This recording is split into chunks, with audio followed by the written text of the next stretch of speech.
बहुत समय पहले की बात है। एक बड़ा सा पीपल का पेड़ था जो जंगल के पास एक तालाब के किनारे खड़ा था।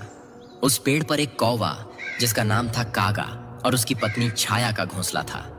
दोनों खुशी खुशी रहते थे। कुछ ही दूरी पर उसी पेड़ के नीचे एक गहरा सांप भी अपने बिल में रहता था। उसका नाम था सर्पाश्र।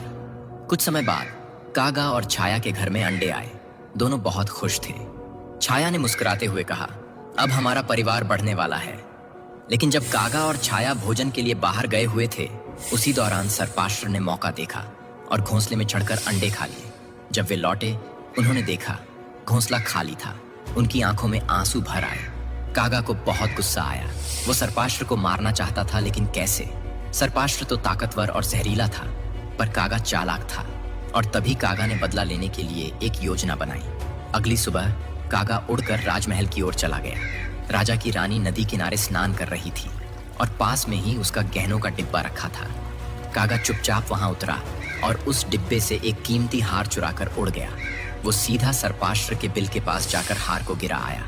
राजमहल के सिपाही हार की तलाश में कागा का पीछा करते हुए वहां पहुंचे।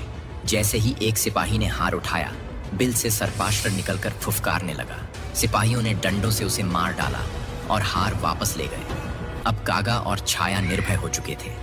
कुछ समय बाद उन्होंने फिर से अंडे दिए और इस बार उनके बच्चे सुरक्षित निकल आए। वो हंसते, खेलते और चहचहाते थे और कागा के घोंसले में फिर से संगीत और जीवन लौट आया। अगर कोई तुमसे ताकत में बड़ा है तो डरने की जरूरत नहीं। समझदारी सबसे बड़ा हथियार है।